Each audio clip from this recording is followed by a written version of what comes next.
Good morning. Well, actually, it's like good afternoon. So, today is a very interesting day because I'm doing something that I have wanted to do to my beautiful, beloved Megacab for about since the day I owned it, actually. And today is the day we have this nice transfer case laying right here that is about to get painted. But if you look right here, we also have a G56. Now, if you don't know what a G56 is, it is a manual transmission that is by far the best manual trans you could put into a Cummins. So we have a 6-speed now for the Megacab, and over here we have a brand new 68. So I weighed my options. I said, okay, I could put a brand new built 68 inside the truck, have it automatic, or I can do a G56. And came to my senses, and it's finally time to G56 swap the truck because I don't like wires, I don't like fluids. I want the least amount of stuff as possible for this vehicle to properly function. So, ultimately, I built this truck to be my tow rig to haul monster trucks and everything all over the country. Well, automatic transmissions just aren't the best thing in my opinion, and I don't have good luck with them. I know some people have had amazing luck with them, but who wouldn't want a 14-inch lifted, 4-linked Megacab, dually, Cummins, on 40s, tow rig, G56? That's a lot. Yeah, who wouldn't want that? I know personally, I love manuals. All my other trucks are manuals. Today we are getting ready to put this beautiful G56 inside of the truck. I ordered a new seal for the back right there, so that is brand new. I ordered a new seal for right here on the boot, and we have a brand new clutch that should be here at about, what time is it? 3. No, right now it's not 3. Anyways, the new clutch should be here at about 3 o'clock. So my little brother is working on right now getting my factory transfer case to look a lot better and clean it up, and we're gonna paint it. But here's the cool thing. So a lot of the G56 trucks come with a manual shift transfer case, like on the floor. Well, I don't want that because my truck from the factory comes with a power automatic transfer case, like a shift on the fly on the dash. And to be able to use that would be like a huge plus. So I grabbed this trans out of Texas. I actually connected with a guy who is like very smart with the manual swaps on these trucks. I said, hey, can I ship you my factory harness, and there's anything you can do with it to make it a G56 harness? So we shipped this thing down to him on Monday. I overnighted it, and now that is the transmission harness for the truck.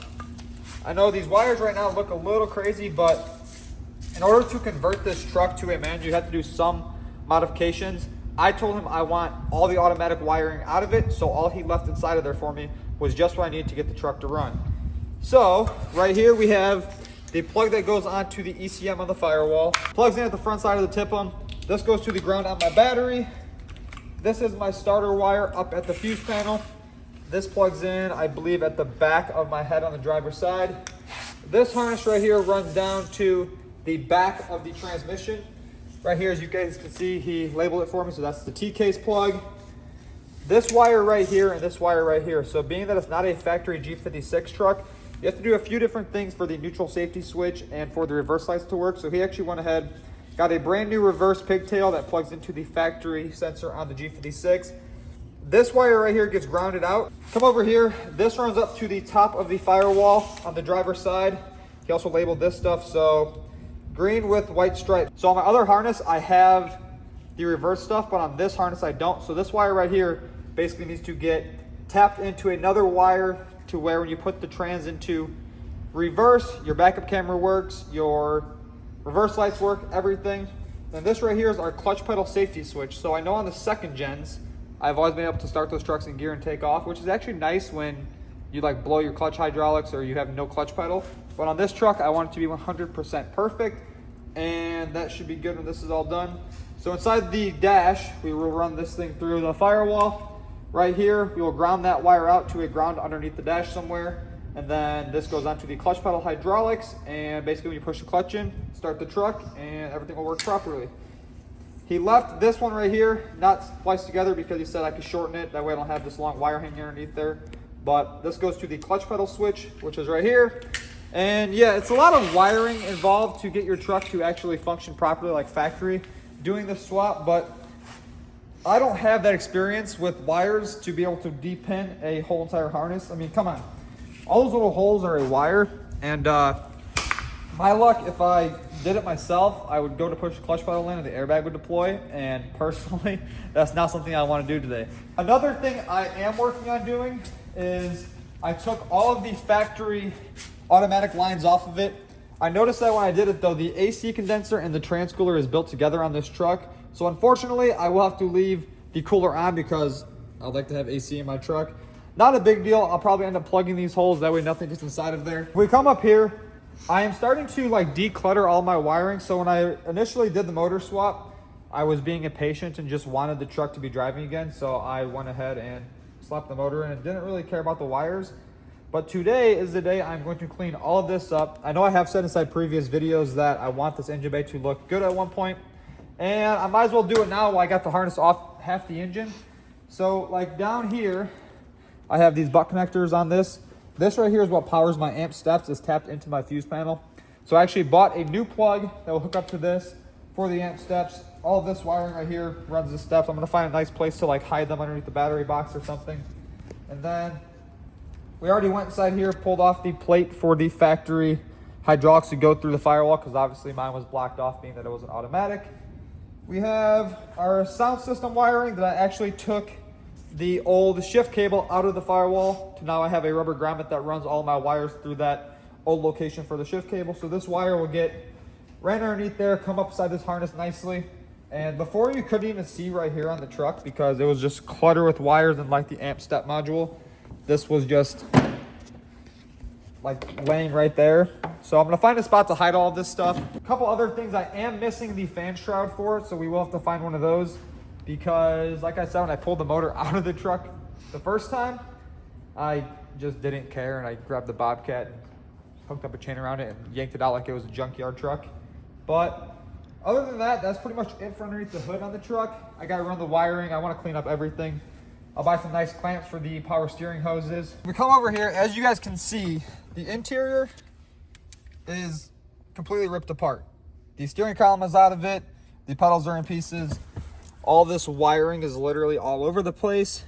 If you look down here, you see what I was talking about. That is where the factory like shift cable came through for the automatic. So I used that grommet, cut a hole inside of it so I can run all my wires, hide everything underneath the carpet. Then we have all the steering wheel wires right here. I know that there is one sensor you have to leave plugged in on like the side of the column behind the shift lever. The only thing I know from my knowledge that you have to do underneath the dash for the swap is there is a sensor behind the factory shift selector for the automatic, and that has to stay plugged in. Other than that, I have to take out this brake pedal because the automatic brake pedal is a lot wider and it'll interfere when you put the clutch pedal inside there. So I got a new pedal that will just bolt right in up there, and it's like a square pedal. So this pedal and the clutch pedal will be the same size. And we have to run new wires for the aftermarket chargers I have in the center console. We have the base knob that we'll have to relocate. Also, I went ahead and cut out the floor already. So from the factory on these Dodges, there are 6 little divots around the whole entire like floorboard where the manual would go. So I got a template, cut it out, made sure that it was perfectly where it needed to be, and we ripped the interior all apart to get to that hole. Now, one thing I do have to get is my truck obviously was an automatic, so you'll have that hole inside there. But from the factory, you can buy a new steering wheel cover, cowl, piece, whatever you want to call it. It's only like 50 bucks, so then I won't have that hole right there. I still have to order that. And yeah, that's about it for the interior. Oh, one more thing. Over here, as you guys can see, I guess they call it the business center console. I always just called it a center console, but I'm hearing new terminology every day for these vehicles. So I want to keep my business center console inside of the truck. And in order to do that, I guess all of this right here has to be cut out. And the reason why is because you build like a remote shifter that goes from that hole we cut inside the floor all the way up to the center console. Basically gut the inside of this out, make a shift boot for this whole entire square. Once it's complete, then your shifter comes out right here. So I will have to relocate my switch panel and my chargers, and shouldn't be too hard. My Might mount them like on the side of the console right here by the driver's side. That way you can't see them. It'll look a lot cleaner. But other than that, we have to get that adapter plate put onto the back of my motor. So actually that adapter plate is off of a 07 G56 3rd gen, because I guess the adapter plate for a G56 is a little bit skinnier than the adapter plate for a 68. I didn't know that. Good thing the guy I was talking to, who I got my transmission from, mentioned that to me, because I've always just slapped a 2nd gen manual onto the back of whatever housing was on it, and it's worked. But last thing I want to do is get this thing all back together and something doesn't engage with the clutch. All I want is this truck to just run and drive perfectly, and that's kind of what I'm taking this winter to do. Usually I would build a new build for you guys to see on the channel, but we've had this truck around for the longest time. You guys have seen me absolutely do everything to it, and now's the time I want to do it for one last time, make it perfect, and just make it haul the trailer. So what I'm going to do right now though is take that adapter plate, get that bolted to the motor. We threw a new seal into the back of it that the camshaft will seal up right there. Do the starter on it, and yeah, so once we get that on, we should have our clutch here in literally like 2 hours, and we'll get the clutch thrown on it. We'll get that harness ran down the frame, everything, and it should be pretty fun. Oh, one more thing. See all those wires hanging down underneath there? I got a little flashlight. Yeah, that's what I'm talking about. Like, the truck just needs some love, and it needs to look perfect. So I'm not the one to hide flaws on my YouTube channel like a lot of people will. I will show you guys, like, hey, it's not 100% perfect, but what we are gonna do is make it 100% perfect.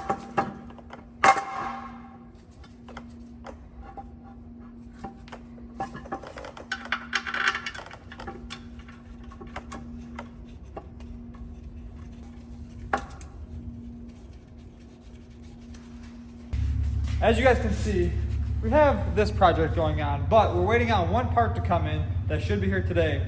So what we're going to do right now is do some upgrades to that truck and that truck, because the stock differential covers on these trucks are just hideous.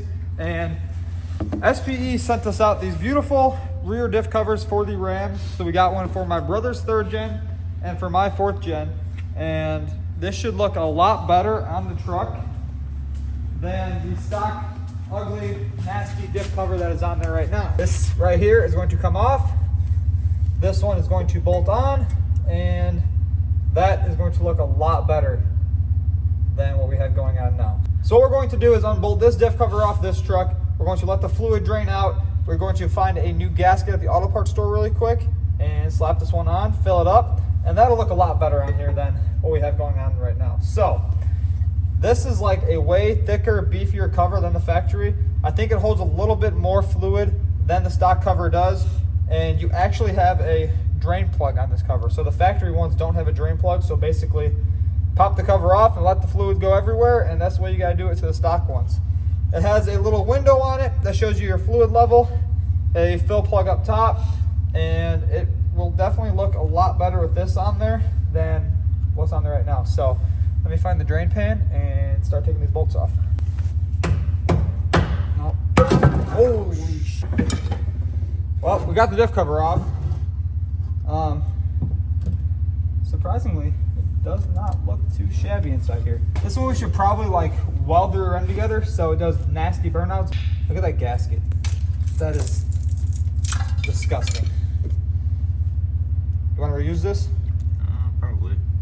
So I'm just blind and didn't realize that it comes with a gasket.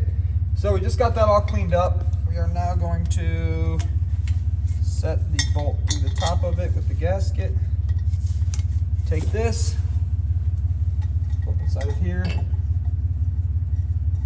and start getting the gasket and all the bolts lined up, and that looks a lot better already than it did before. So out with the old, in with the new. We're gonna go ahead and get this thing bolted up, filled up with fluid, and then throw one onto the Megacab. And she is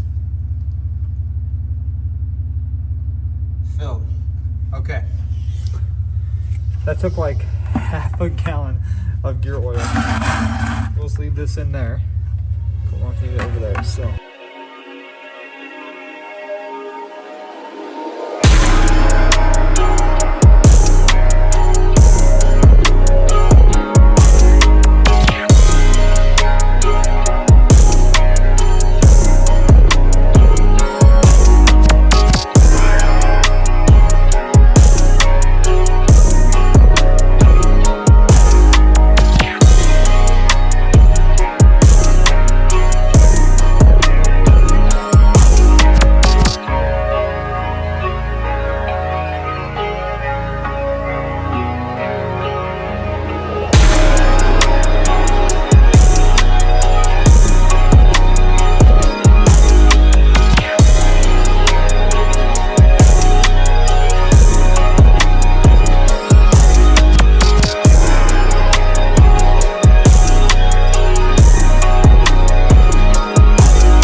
not going to sit here and bore you guys with basically bolting in a transmission and bolting in a drive shaft, but what I am going to explain to you guys is exactly what I did, how I cleaned up the wires underneath the hood, and how it performs and how I got it to start.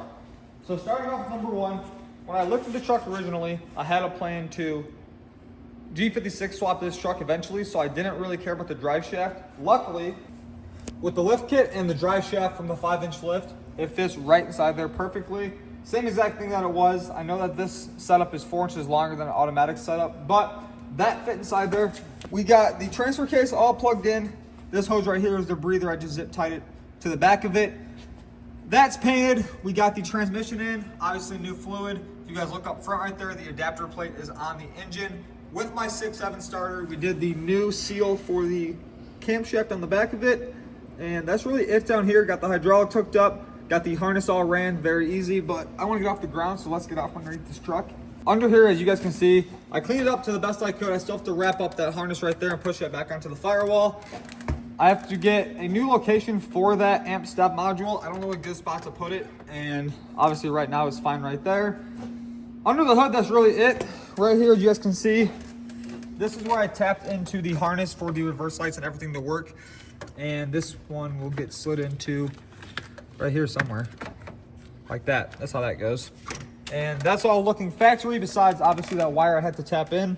And what you guys watched was us building the remote shifter. When I say us, I really mean my brother, because I had like no play into that. Literally perfect through all the gears. So right here we have neutral, first gear, second gear, third gear, fourth gear, fifth gear, sixth gear, reverse. I still have to get a shift boot made for this because right now it's a little bit loud because it's all wide open. We got the clutch pedal installed. I ordered the bezel for around the steering wheel at the dealership. That should be in any time this week. And yeah, I'm sure you guys want to know how it drives. Right now it's not re-flashed for a manual, but it still does drive around. It's so weird driving this truck as a manual now. Okay.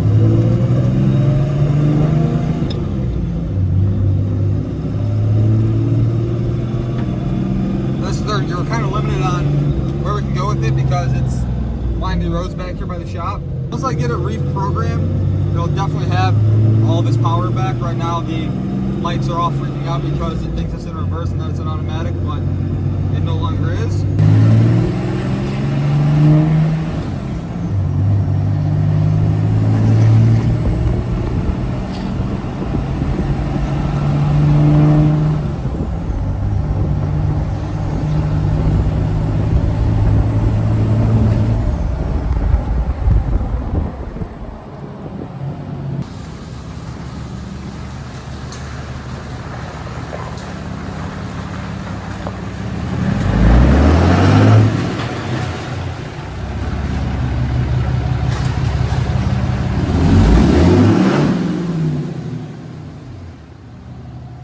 So we just got back to the shop.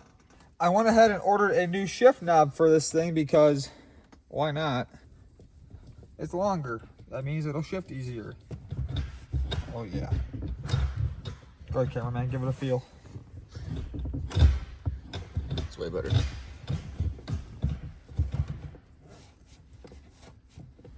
Low key, I want to test it out. So the new shift knob is on. We got the truck back to the shop. My brother right now is working on getting the switch panel mounted up for all the rock lights and the grill light and everything. So he's in there doing that, but this thing turned out amazing. I cannot wait to get it reprogrammed and see the actual power that the truck has with the G56. But the diff cover is on. That thing makes the whole back of the truck look a lot different. We have a lot of work to do. I have the silver truck still here, waiting for powder coat to come back. The Megacab is back in to get some more work done to it. So with that being said, be sure to like, comment, subscribe. I'll drop the link down inside the description for those diff covers, and I'll see you guys in the next one.